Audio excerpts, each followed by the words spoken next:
السلام علیکم إن الحمد لله نحمده ونستعينه من يهده الله فلا مضل له ومن يضلل فلا هادي له ونشهد أن لا إله إلا الله وحده لا شريك له ونشهد أن محمدا عبده ورسوله أما بعد فإن خير الحديث كتاب الله وخير الهدي هدي محمد صلى الله عليه وسلم وشر الأمور محدثاتها وكل محدثة بدعة وكل بدعة ضلالة وكل ضلالة في النار. أعوذ بالله السميع العليم من الشيطان الرجيم. بسم الله الرحمن الرحيم. قل إن صلاتي ونسكي ومحياي ومماتي لله رب العالمين لا شريك له وبذلك أمرت وأنا أول المسلمين. وقال تعالى لن ينال الله لحومها ولا دماؤها ولكن يناله التقوى منكم كذلك سخرها لكم لتكبروا الله على ما هداكم وبشر المحسنين. وقال تعالى والفجر وليال عشر والشفع والوتر والليل إذا يسر. اللهم صل على محمد وعلى آل محمد كما صليت على إبراهيم وعلى آل إبراهيم إنك حميد مجيد. اللهم بارك على محمد وعلى آل محمد كما باركت على إبراهيم وعلى آل إبراهيم إنك حميد مجيد. أما بعد. میرے محترم بھائیوں اور بزرگوں، یہ اللہ رب العزت کا احسان ہے کہ اس نے ہمیں سال کے بہترین دنوں کے اندر یعنی عشرہ ذو الحجہ کے اندر پہنچا دیا. اس عشرہ ذو الحجہ کی بڑی فضیلت ہے اور بہت ساری روایات کے اندر تسلسل سے آئی ہے، اور خاص طور پر والفجر ولیال عشر خود مالک الملک فرما رہے ہیں کہ یہ عشرہ جو ہے اس کی قسم کھا کے فرما رہے والفجر ولیال عشر. تو یہ عشرہ ذو الحجہ اس کی بہت زیادہ اہمیت ہے اللہ تعالیٰ کے نزدیک. رسول پاک صلی اللہ علیہ وسلم سے پوچھا گیا یا رسول اللہ صلی اللہ علیہ وسلم کیا رمضان مبارک سے بھی زیادہ؟ آپ نے فرمایا ہاں رمضان مبارک سے بھی زیادہ. یا رسول اللہ صلی اللہ علیہ وسلم کیا جہاد سے بھی زیادہ؟ فرمایا ہاں جہاد ایک بہت اونچا عمل ہے. فرمایا اس سے بھی زیادہ، مگر وہ شخص کہ جو اپنا جان مال لے کے اللہ کی راہ میں نکلتا ہے اور وہاں جا کے شہید ہو جاتا ہے وہ نہیں. اس کے علاوہ جو صرف جہاد کر کے واپس لوٹ آتا ہے، یہ عمل یہ سال کے جو یہ 10 دن ہیں، ان 10 دنوں کی عبادت اللہ تعالیٰ کی خوشنودی یہ سب سے زیادہ افضل فضیلت والی.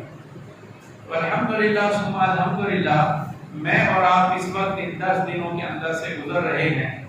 اچھا کتنی فضیلت والے یہ دن ہیں، اللہ کی شان. کچھ اس کے آداب بھی ہیں وہ بھی اتنی ہی فضیلت والے ہیں. جیسا کہ آتا ہے کہ جیسے ہی عشرہ ذو الحجہ کا چاند نظر آئے تو تکبیرات بلند کریں، اللہ تعالیٰ کی بڑائی بلند کریں. اللہ اکبر لا الہ الا اللہ، اللہ اکبر وللہ الحمد. سیدنا عبداللہ ابن عمر رضی اللہ عنہ اور ابو ہریرہ رضی اللہ عنہ یہ جیسے ہی عشرہ ذو الحجہ کا چاند نظر آتا تھا تو یہ دونوں بازار میں چلے جاتے تھے دعوت دیا کہ یہ عشرہ ذو الحجہ ختم نہ ہو جائے. یہ تکبیرات پڑھتے ہوئے بازار میں چلے جاتے تھے اور لوگ جو بھولے ہوئے ہوتے تھے ان کو سن کر وہ بھی پڑھنا شروع کر دیتے تھے. میرے دوستو، اللہ رب العزت کے نبی صلی اللہ علیہ وسلم نے ہمیں یہ خوشخبری سنائی ہے. آپ دیکھتے ہیں بازاروں کے اندر آواز لگانے والے اپنی اپنی چیزوں کو بیچنے کے لیے کیا کیا آوازیں لگاتے ہیں، اور اب تو ریکارڈ کر کے رکھ دیتے ہیں اور وہ ساری گلیوں کے اندر بازاروں کے اندر وہ چلتا رہتا ہے. لیکن اللہ کی شان، عرب ملکوں کے اندر آپ میں سے اگر کوئی گئے ہو تو عشرہ ذو الحجہ کے اندر وہاں ڈرائیور اگر ڈرائیونگ کر رہا ہے، ہم نے اپنی آنکھوں سے دیکھا ہے، کانوں سے سنا ہے، ڈرائیور ڈرائیونگ کرتے ہوئے، ڈاکٹر مریض چیک کرتے ہوئے اور اس طرح تاجر اپنا سامان بیچتے ہوئے، ہر کوئی وہاں عام طور پر اللہ اکبر لا الہ الا اللہ اللہ اکبر وللہ الحمد۔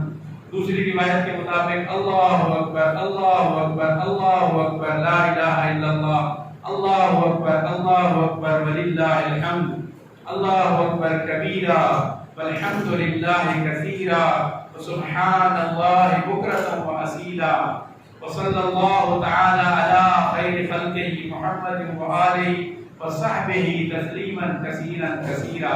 یہ الفاظ ان الفاظ کے ساتھ تقریباً حرمین شریفین کے اندر بھی اور عرب ممالک کے اندر آج بھی آپ دیکھیں گے تو عام طور پر یہ آوازیں وہاں سے آتی رہتی ہیں، کیا بچہ ہو، کیا بوڑھا ہو، کیا جوان ہو، ہر کوئی اس کو۔ البتہ اتنا ہے کہ خواتین بلند آواز سے نہیں پڑھ سکتی، خواتین پست آواز سے پڑھیں گی، لیکن مرد حضرات جو ہیں آواز کے ساتھ اس کو پڑھتے ہیں اس 10 دنوں کے اندر۔ ہمارے یہاں اللہ ہمیں معاف فرمائے عجیب رواج ہے، ایک تو یہ تکبیرات کو کہتے ہوئے ہمیں شاید شرم آتی ہے، حیا آتی ہے کہ لوگ کیا کہیں گے۔ دوسرا یہ ہے کہ ہمارے یہاں کچھ لوگ تو وہ مخصوص دنوں کے اندر نماز کے بعد تھوڑا سا دہرا کے اس کے بعد خاموش ہو جاتے ہیں، حالانکہ یہ حدیث کے مطابق، صحیح احادیث کے مطابق یہ عشرہ ذو الحجہ کے سارے دنوں کے اندر اور صرف نماز کے بعد یا مسجد کے اندر نہیں بلکہ ہر کام کے اندر چلتے پھرتے اٹھتے بیٹھتے ہوئے اللہ تعالیٰ کی بڑائی، اس کی کبریائی بیان کرتی ہے۔ اللہ اکبر لا الہ الا اللہ اکبر وللہ الحمد۔ تو چنانچہ میں عرض کر رہا تھا کہ یہ اتنی فضیلت ہے ان ایام کی کہ اس کے اندر دن کو روزہ رکھنا، رات کو قیام اللیل کرنا، صدقہ خیرات کرنا، لمبی لمبی دعائیں کرنا، اللہ رب العزت کو راضی کرنا، یہ بہت زیادہ اس کی قیمت ہے۔ بس فرق اتنا ہے کہ رمضان المبارک کے روزے فرض ہیں، ان 9 دنوں کے اندر روزے فرض تو نہیں ہیں لیکن فضیلت بہت زیادہ ہے۔ اور یاد رکھیں جس کی فضیلت بہت زیادہ، اتنی نامی آ جائے آپ خود اس کے اندازہ لگا لیں۔ مثال کے طور پر 5 نمازیں فرض ہیں، اس میں کوئی کمپرومائز نہیں، لیکن آخر شب کے اندر صحیح بخاری شریف کی حدیث ہے کہ اللہ رب العزت خود آسمان دنیا پہ نزول فرماتے ہیں اور وہ کیا اعلان ہوتا ہے کوئی ہم سے بخشش چاہنے والا کہ اس کو بخش دیا جائے، ہے کوئی ہم سے ضرورتیں مانگنے والا اس کی ضرورتیں پوری کی جائیں، ہے کوئی ہم سے دعائیں مانگنے والا اور ہم اس کی دعائیں پوری کر دیں، مجھے بتائیں کس کی ضرورت نہیں ہے۔ اس وقت آسمان دنیا پر اللہ رب العزت کا نزول ہونا اور یہ اعلان ہونا اگرچہ یہ فرض نہیں ہے، ہاں یہ ہے کہ اللہ کے نبی صلی اللہ علیہ وسلم کی حدیث ہے، صحیح حدیث ہے، آپ نے فرمایا کہ میرا دل چاہتا ہے میرا ہر امتی رات کو تہجد کی نماز پڑھے، لیکن مجھے خیال ہے اس کی مشقت کا اور دوسرے لفظوں میں کہ امت کی سستی کا، اس لیے فرض نہیں کروایا، لیکن میرا دل چاہتا ہے۔ تو میرے دوستو، اللہ رب العزت نے مجھے آپ کو اس فضیلت والی گھڑیوں کے اندر داخل فرما دیا ہے۔ اب دیکھنا یہ ہے کہ کرنا کیا ہے، ہم نے کیا کرنا ہے؟ کیا اس سے میری ذمہ داری پوری ہو جاتی ہے کہ میں عید کی تیاریوں کے لیے اپنے کپڑے لے لوں، بچوں کے کپڑے لے لوں، اور پھر یہ ہے کہ میں جو ہے وہ ان کو تیار کروا لوں، نئے جوتے لے لوں، اور پھر جانور کے اندر حصہ رکھ لوں یا جانور خرید کے گھر لے آؤں اور عید والے دن اس کو ذبح کر دوں، تو کیا یہ ذمہ داری پوری ہو جاتی ہے؟ ہرگز نہیں۔ فرمایا لن ینال اللہ لحومها ولا دماؤها، یاد رکھو اللہ تعالیٰ کے پاس نہ تو تمہارا گوشت پہنچتا ہے اور نہ ہی تمہارا خون پہنچتا ہے، یعنی جانوروں کا نہ گوشت پہنچتا ہے نہ خون پہنچتا ہے۔ اب اس میں دیکھیں افراد و تفریق دونوں سے منع کیا گیا ہے کہ میں اتنا بڑا جانور خریدوں گا کہ جو دیکھے گا واہ واہ کرے گا، اس کا بھی کوئی فائدہ نہیں ہے۔ بلکہ میں آپ کو کیا عرض کروں، بعض تو ایسی جگہیں ہیں، میں نے سنا ہے منڈیوں کے اندر ایسے جانور ہیں ان کو جن کو باقاعدہ انجیکٹ کیا جاتا ہے، ان کو سال بھر انجیکشن لگاتے ہیں اور مختلف قسم کی غذائیں کھلاتے ہیں، تو وہ 50,000 والا بکرا جو ہے وہ 5 لاکھ کا بن جاتا ہے، اور لاکھ روپے والی گائے جو ہے وہ 10 لاکھ کی 20 لاکھ کی بن جاتی ہے۔ اتنا اس کو انجیکٹ کر کے اس کو پھلا دیتے ہیں، اور لینے والے بھی ایسے نادان ہوتے ہیں کہ اس کو لے لیتے ہیں واہ واہ کروانے کے لیے، حالانکہ اللہ تعالیٰ فرماتے ہیں لن ینال اللہ لحومها ولا دماؤها، اور بقول شخص سے کہ ان کے اندر انجیکشن لگا کے یا اس قسم کی دوائیاں ان کو کھلا کے وہ اتنے بزرگ صحت ہو جاتے ہیں کہ ان کا گوشت بھی نقصان دہ ہے، بیماریاں پھیلانے کے لیے کافی ہے۔ تو چنانچہ اس سے بھی بچنا چاہیے، اور اس سے بھی بچنا چاہیے کہ یار قربانی کرنی ہے نا، چلو کوئی نہیں، جتنا بھی سستا ملے، جتنا بھی کمزور جانور ملے لے لو، کوئی بات نہیں، ایسا بھی نہیں کرنا چاہیے، بلکہ اعتدال میں رہنے کا حکم ہے۔ فرمایا بلاکن ینالہ التقوی منکم، میرے بندو میرے پاس تو تمہارے دل کی کیفیت پہنچتی ہے، تمہارا تقوی پہنچتا ہے، میرے پاس تو تمہاری صحیح پہنچتی ہے، کوشش پہنچتی ہے کہ میں دیکھوں میرے بندے میرے لیے کیا خرچ کر رہے ہیں، کیا لے کے آئے ہیں، کیا خرچ کرنے لگے ہیں۔ تو چنانچہ اعتدال رکھنا چاہیے، یہ سوچنا کہ ساری دنیا قربانی کر رہی تھی، بچے کبھی ادھر، میں نے کہا چلو یار ہم بھی کر لیتے ہیں، تو یہ اللہ کے لیے تو نہ ہوئی۔ قل ان صلاتی و نسکی، فرمایا ان کو اعلان کر دیجئے کہ میری قربانی، میری نماز، میری قربانی، و محیایا و مماتی، میری زندگی میری موت، للہ رب العالمین، ایک اللہ کے لیے ہے جو رب ہے سارے جہانوں کا، لا شریک لہ، میں ریاکاری کر کے اس کے ساتھ کسی کو شریک نہیں کر سکتا، وبذالک امرت، اور میں وہی کروں گا جو مجھے حکم دیا گیا ہے، وانا اول المسلمین، اور میں اول مسلمانوں میں سے، فرما برداروں میں سے۔ تو اللہ رب العزت نے مجھے آپ کو موقع دیا ہے کہ یہ جانور پہ چھری چلانا، جانور کو ذبح کرنا، یہ تو ایک بہانہ ہے اس کی رضا کو لینے کا، اور یہ ہے بہت آسان کہ سال کے بعد ایک دفعہ جانور ذبح کر لیا جائے، بہت آسان ہے۔ اصل میں تو جو فرمایا لن ینال اللہ لحومها ولا دماؤها ولکن ینالہ التقوی منکم، میرے دوستو ہر روز نفس کے بکرے کے اوپر چھری چلانی پڑے گی، خواہشات کے اوپر چھری چلانی پڑے گی۔ یاران مجلس بیٹھے ہوئے ہیں، غیبت کا بازار گرم ہے، اور میں وہاں جا کے بیٹھتا ہوں، کہتے ہیں وہ ایسا، میں کہتا ہوں اللہ سے ڈرو، ایسے نہ کرو، مسلمان ہو کیسے کرتے، اللہ سے ڈرو۔ ایک صحابی رضی اللہ تعالیٰ عنہ کی زبان سے نکل گیا فلاں شخص ایسا ہے، اللہ کے نبی صلی اللہ علیہ وسلم نے کیا فرمایا کہ تم قرآن پہ ایمان نہیں لائے؟ یا رسول اللہ میں تو میرے ماں باپ آپ پہ قربان ہوں، میں قرآن پہ ایمان لایا ہوں۔ فرمایا قرآن کے حرام کردہ چیز کو حلال اپنے اوپر کرنا یہ قرآن پہ ایمان نہ لانے کے برابر ہے۔ اپنے نفس پہ چھری چلانی پڑے گی کہ اللہ سے ڈرو، غیبت نہ کرو، اللہ سے ڈرو۔ کہیں 4 لوگ بیٹھ کے پلاننگ کر رہے ہیں، 3 لوگ بیٹھ کے پلاننگ کر رہے ہیں کہ یار یہ اس کا وارث تو ہے کوئی نہیں ہے، چلو ہم تھوڑے سے ڈاکومنٹیشن کر لیتے ہیں، ہم اس پہ قبضہ کر لیتے ہیں، تینوں مل کے اس کو کام بھی لیں گے۔ تو چوتھا کیا کہتا ہے یا تیسرا کیا کہتا ہے؟ نہیں اللہ سے ڈرو، اللہ نے ہم سے احتساب لینا ہے۔ ما یکون من نجوا ثلاثۃ الا هو رابعهم، فرمایا تم 3 نہیں ہوتے ہو، چوتھا میں بھی تمہارے ساتھ ہوتا ہوں۔ اپنی خواہش پہ چھری چلانی پڑے گی۔ سال کے بعد بکرا ذبح کرنا میرے دوستو اتنا مشکل نہیں ہے، لیکن اپنی خواہش کو قربان کرنا یہ بہت مشکل ہے۔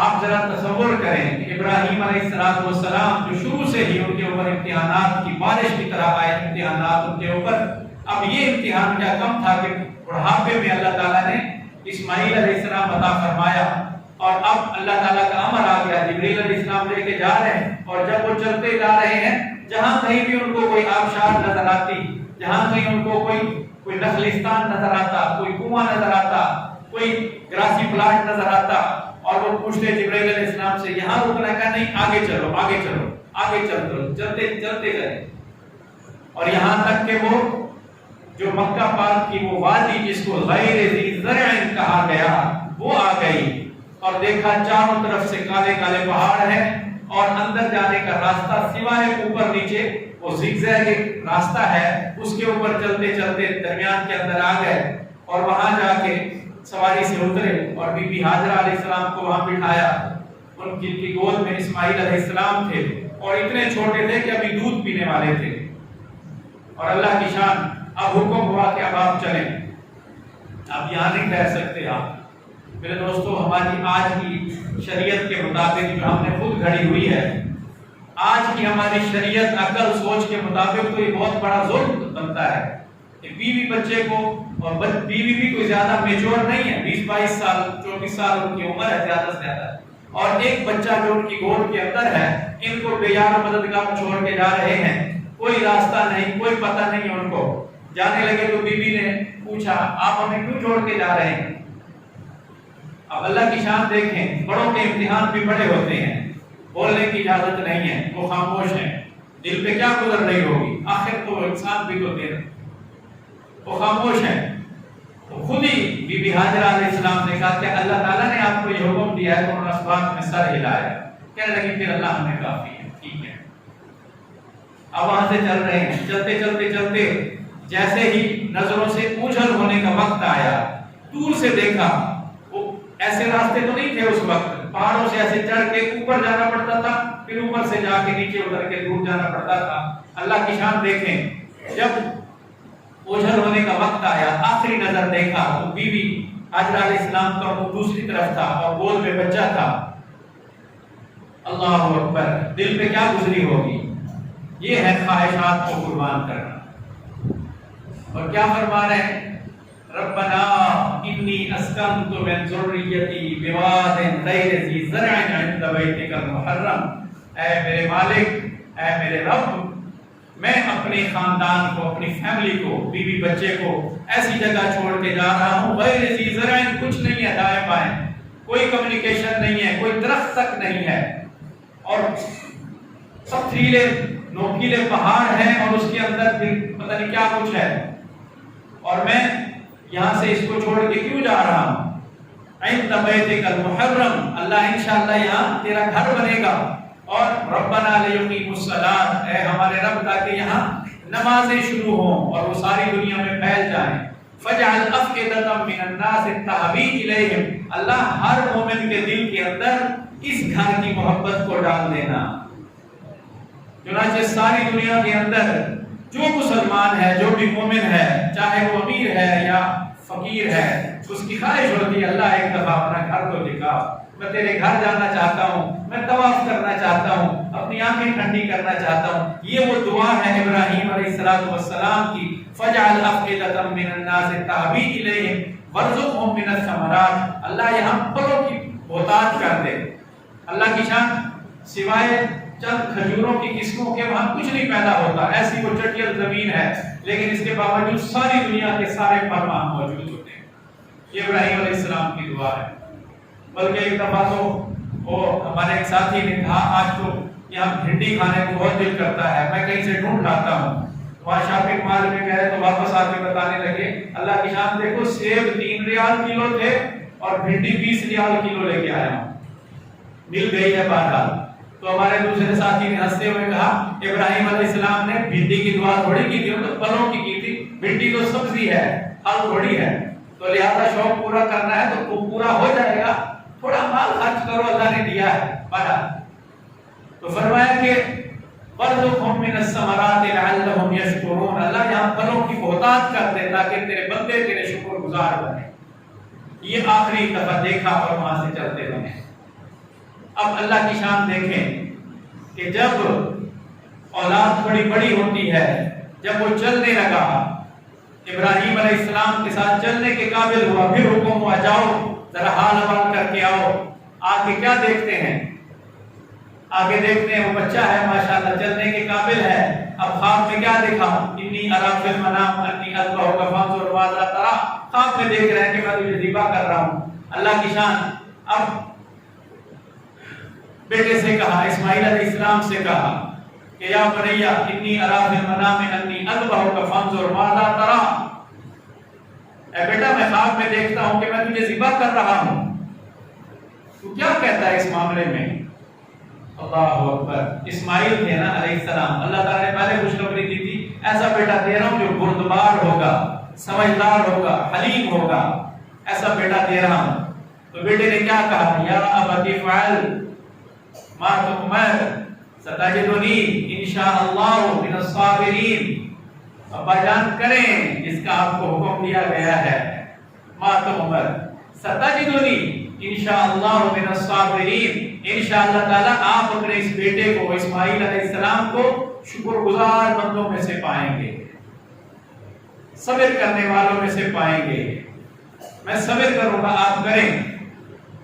اللہ کی شان دیکھیں میرے دوستو، ذرا سوچنا ضرور، غیبت نہ کرنا، حرام نہ کھانا، جھوٹ نہ بولنا اتنا مشکل نہیں ہے جتنا اپنے بیٹے کی گردن پہ چھری رکھ کے اس کو چلا دینا، یہ کتنا مشکل ہے۔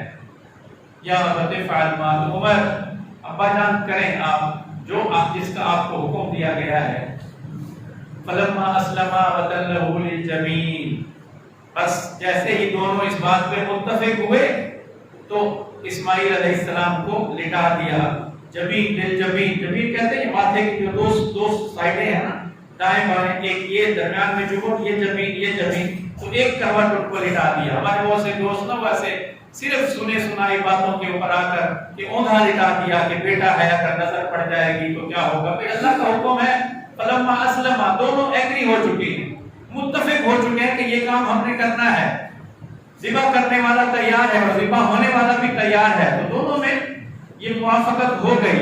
اب یہ نہیں کہ بھائی مجھے کو لٹانا ہے یا کیا کرنا ہے کیا نہیں، ایسا نہیں ہے۔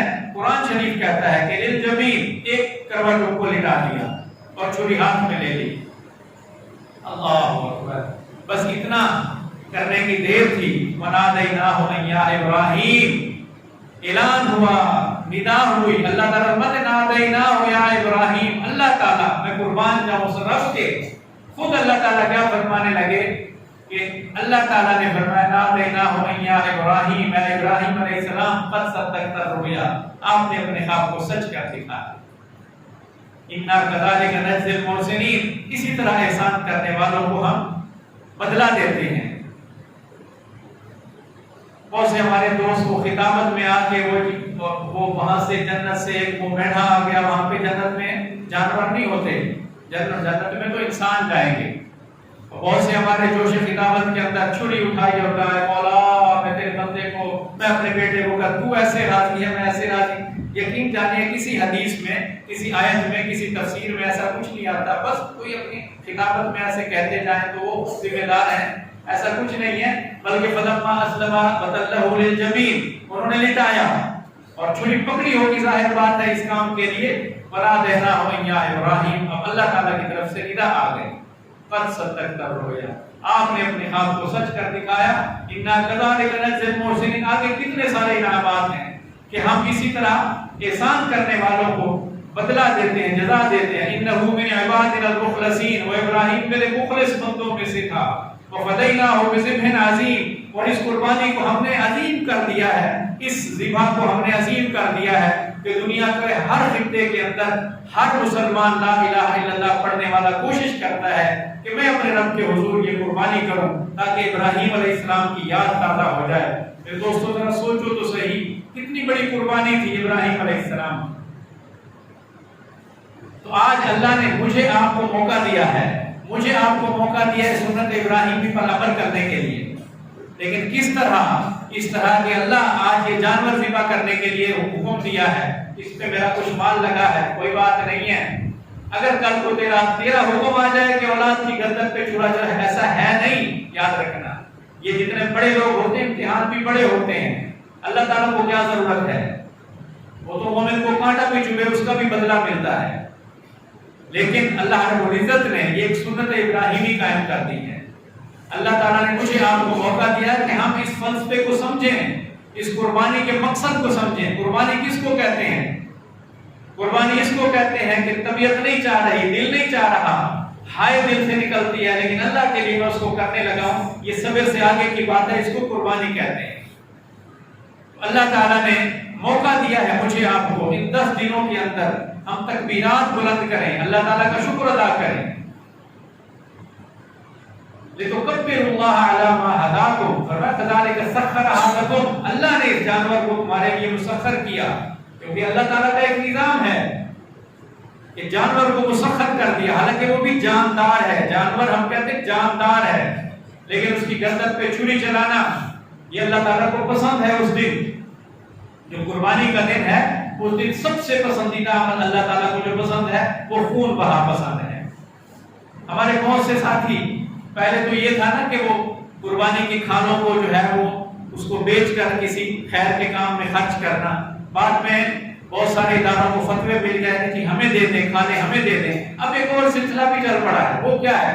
وہ کہتے ہیں قربانی پوری ہمیں دے دو، ہم یہ خیر کا کام کر رہے ہیں، ہم بچوں کو پڑھاتے ہیں، ہم یہ پانی پلاتے ہیں، ہم ٹرسٹ قائم کیا ہوا ہے، ہم نادار لوگوں کے گھروں میں راشن پہنچاتے ہیں، لہذا پوری قربانی، کل پرسوں ایک اشتہار میں نے دیکھا، پوری قربانی ہمیں دے دو، فی کس بکرے کا اتنا دے دو ہمیں، اور فی کس وہ گائے کے حصے کا اتنا بنتا ہے وہ ہمیں دے دو، اور ہم جانے ہمارا کام جانے۔ میرے دوستو یہ بات درست نہیں ہے، بات ہرگز درست نہیں ہے۔ آپ دیکھیں کتنے سارے لوگ سال کے اندر، بہت سارے آج کل روشن خیال پیدا ہو گئے، وہ کہتے ہیں کہ قربانی کے پیسوں سے یہ ہو سکتا ہے، وہ ہو سکتا ہے۔ اللہ سے ڈرنا چاہیے، اللہ تعالیٰ سے ڈرنا چاہیے۔ جیسے حج عمرے کے بارے میں کیا کہتے ہیں، بار بار حج تو کیا ہوا ہے، بار بار عمرہ کرنا، بار بار حج کرنا، کسی غریب کے کام آ جائیں کہ پیسے اس کو دے دیا جائے۔ اللہ کے نبی صلی اللہ علیہ وسلم کیا فرما رہے ہیں، فرمایا بار بار کا حج عمرہ کرنا گناہوں کو زائل کرتا ہے اور رزق میں برکت کا سبب بنتا ہے۔ بار بار حج عمرہ کرو، فرمایا بار بار حج عمرہ کرنا یہ گناہوں کو زائل کرتا ہے، بخشش کا سامان پیدا کرتا ہے، اور کیا ہوتا ہے، فرمایا رزق میں اضافے کا سبب بنتا ہے۔ بھائی رزق تو پیسے تو خرچ ہو رہے ہیں، فرمایا نہیں، اللہ تعالیٰ واپس کرے گا، بڑھا چڑھا کے واپس کرے گا۔ اسی طرح قربانی کا فلسفہ ہے، اللہ کا حکم ہے جانور لے کے اس کو ذبح کریں، نہیں کہ ہمیں پوری قربانی دے دی جائے، ہم یہ کرتے ہیں۔ اللہ سے ڈرنا چاہیے۔ ہاں یہ ہے کسی ایسی جگہ پہ دور دراز علاقے میں، کسی ملک میں، کسی شہر میں کہیں بھوک ہے، افلاس ہے، وہ لوگ کھا نہیں سکتے ہیں، پی نہیں سکتے ہیں، اس جگہ پہ اگر اپنا کوئی وکیل مقرر کر دیا جائے کہ بھائی آپ میرے وکیل ہو، یہ میں آپ کو پیسے بھیج رہا ہوں، میری طرف سے قربانی کر کے بچوں میں اور نادار لوگوں میں تقسیم کر دو، اس کی گنجائش بنتی ہے کسی طرح۔ یہ نہیں بنتی کہ پورے ادارے کو اپنی قربانی دے دی جائے۔ آپ جانتے ہیں کتنے سارے لوگ ایسے ہیں جو سال بھر 10 جانور پالتے ہیں، سال بھر ان کی خدمت کرتے ہیں، اور عید کے ان دنوں کے اندر وہ 10 جانور بیچ دیتے ہیں، تو وہ کیا ہوتا ہے، ان کے سال بھر کی روزی کا بندوبست ہو جاتا ہے۔ کتنے سارے لوگ ایسے ہیں جو ٹرانسپورٹیشن کے ذریعے سال بھر کی روزی کا بندوبست کرتے ہیں، کتنے لوگ ایسے ہیں جو گھاس اگا کے اور انہی دنوں آ کے وہ پہنچا کے اپنی روزی کا بندوبست کرتے ہیں، کتنے لوگ ایسے ہوتے ہیں جو جانوروں کو ذبح کر کے اپنے سال بھر کی روزی کا بندوبست کرتے ہیں۔ غرض بہت سارے فائدے ہیں۔ کتنے لوگ ایسے ہیں، وہ تو آپ جانتے ہیں، جو سال بھر گوشت نہیں کھا سکتے، انہی دنوں کے اندر وہ گوشت اکٹھا کرتے اور وہ کھاتے ہیں۔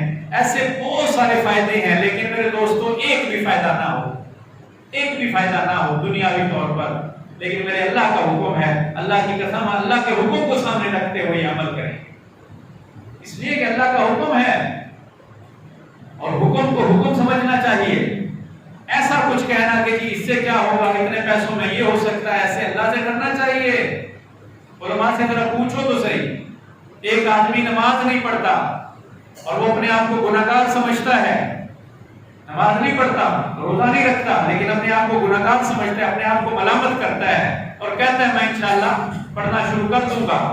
ایک آدمی کہتا ہے یار میرے سجدے کی اللہ کو کیا ضرورت ہے، میرے بھوکا پیاسا رکھنے کی اللہ تعالیٰ کو کیا ضرورت ہے۔ علماء سے پوچھو اس کا ایمان باقی ہے کہ نہیں ہے، چھٹی ہو گئی۔ اسی طرح ایک آدمی نہیں قربانی کر سکتا یا کنجوسی کی وجہ سے، بخل کی وجہ سے نہیں کرتا ہے، یہ اور بات ہے، لیکن وہ کہتا ہے کرنی چاہیے۔ ایک آدمی کہتا ہے جی اتنے پیسوں سے یہ کر لو، اتنے پیسوں سے یہ کر لو، اب جا کے ذرا تحقیق کرو ایمان باقی ہے کہ نہیں ہے۔ اللہ تعالیٰ ہم سب کی حفاظت فرمائے۔ تو اللہ تعالیٰ نے میرے دوستو یہ ہمیں موقع دیا ہے، اسی طرح پھر سال کے یہ بہترین دن ہے، ان کے اندر روزہ رکھنا دن کو اور رات کو قیام کرنا، یہ اللہ تعالیٰ کو بہت زیادہ پسند ہے۔ اگر ایسا نہ ہو سکے تو چلو پھر جمعرات کا اور پیر کا روزہ رکھ لیا جائے۔ ان دنوں کے اندر جتنے بھی پیر اور جمعرات آتے ہیں کہ دونوں کام ہو جائیں گے، سنت ابراہیمی پہ بھی عمل ہو جائے گا، سنت محمد صلی اللہ علیہ وسلم پہ بھی عمل ہو جائے گا۔ اور اگر یہ بھی نہیں ہو سکتا تو یوم عرفہ کا روزہ، 9 ذی الحجہ کا روزہ تو ضرور رکھیں، اس کی تو ضرور کوشش کریں کہ اس کی فضیلت یہ ہے کہ ایک سال گزشتہ اور ایک سال آئندہ کے گناہ معاف ہو جاتے ہیں۔ ایک دن کا روزہ رکھنا، اس سے 2 سال کے گناہ معاف ہونا کتنا سستا سودا ہے۔ پھر بھی اگر ہم نہ لیں تو بڑی کم قسمتی ہوگی۔ اللہ تعالیٰ نے میرے دوستوں ہمیں موقع دیا ہے، ہم اس موقع سے فائدہ اٹھائیں۔ یقین جانیے کتنے لوگ ہمارے ساتھ تھے پچھلے سال، نہیں ایک ہفتہ پہلے ہمارے ساتھ تھے، اب نہیں ہے۔ کیا پتا میرا آپ کا سوئچ کب پیچھے سے آف ہو جائے اور ہم چلتے بنے۔ تو اس موقع کو غنیمت جانتے ہوئے ہم اللہ ایک تو یہ ہے میں نے آپ عرض کیا تکبیرات کا اہتمام کریں، شرمانا نہیں ہے، شرمانا نہیں ہے۔ اللہ تعالیٰ کے نبی صلی اللہ علیہ وسلم کا یہ عمل ہے، بآواز بلند عبداللہ ابن عمر اور ابو ہریرہ رضی اللہ عنہ تو بازاروں میں چلے جاتے تھے، اللہ اکبر لا الہ الا اللہ واللہ اکبر وللہ الحمد، اللہ اکبر کبیرہ والحمد للہ کثیرہ وسبحان اللہ بکرۃ واصیلا۔ اور 3-4 دفعہ عرب میں نے دیکھا ہے کہ جب 3-4 دفعہ یہ پڑھ لیں تو پھر تیسری دفعہ چوتھی دفعہ وہ کہتے ہیں صلی اللہ تعالی علی خیر خلقہ محمد وآلہ وصحبہ تسلیما کثیرا کثیرا۔ اور حق ہے کہ جن کے ذریعے سے ہمیں ایمان ملا، ہمیں قرآن ملا، ہمیں اعمال ملے، ہم ان پر درود و سلام بھی بار بار پڑھتے رہیں۔ تو چنانچہ یہ تکبیرات جو ہیں عام طور پر ہمارے یہاں رواج نہیں ہے، تو بھئی جو چیز رواج کے اندر نہ ہو، اللہ کے نبی صلی اللہ علیہ وسلم کی حدیث ہے من تمسک بسنتی عند فساد امتی فلہ اجر 100 شہید، اور کما قال علیہ الصلوۃ والسلام، فرمایا اس دور کے اندر جو بھی ایک مٹی ہوئی سنت کو زندہ کرے گا 100 شہیدوں کے برابر اس کو ثواب ملے گا۔ اب کتنا بڑا اجر ہے کہ ہمیں یہ سب اس سنت کو زندہ کریں، گھر میں بچوں کو سکھائیں۔ البتہ اتنا ہے کہ خواتین پست آواز سے پڑھے گی، مرد حضرات تو پڑھتے رہیں، بچے پڑھتے رہیں، ایک ماحول بنے گا۔ لیکن کیونکہ گناہوں کی اتنی کثرت ہو گئی کہ ہمیشہ سمجھ لیا، یا تو یاد نہیں رہتا، اگر یاد رہتا ہے تو شرم آتی ہے، کوئی شرمانا نہیں ہے، یہ آخرت کا سودا ہے، آخرت کی بات ہے، اس میں کوئی کمپرومائز نہیں ہے۔ یہ کچھ اعلان ہے، ایک تو عید الاضحیٰ کی نماز گورنمنٹ ماڈل ہائی سکول کے گراؤنڈ میں ادا کی جائے گی، وقت 6 بجے ہے، 6 بجے صبح انشاءاللہ عید الاضحیٰ کی نماز ادا کی جائے گی۔ اس طرح ساتھی اپنی جائے نماز اور ماسک لگا کر آئیں، ساتھی ماسک بھی لگا کے آئیں، کیونکہ وہ SOPs کا یہ بھی ہمیں اہتمام کا حکم دیا گیا ہے، وہ بھی کریں، اور اپنی جائے نماز بھی ساتھ لے کے آئیں، یہ بہت ضروری ہے۔ اسی طرح نماز جمعہ کے بعد سوال و جواب کی نشست ہوگی، ساتھیوں سے 20 منٹ کے لیے درخواست ہے، یہ آج جب بھی یہاں پہ میرا کبھی بھی بیان ہو، آپ حضرات سے درخواست ہے، اگر چاہیں تو جو کچھ میں نے بیان کیا ہے اس سے متعلق آپ سوال کر سکتے ہیں۔ 10 سے 15 منٹ کی انشاءاللہ تعالی 20 منٹ کی بھی انشاءاللہ یہ نشست ہوتی ہے، آپ اس میں ضرور شرکت کریں۔ اقول قولی ھذا استغفر اللہ لی ولکم ولسائر المسلمین فاستغفروہ انہ هو الغفور الرحیم۔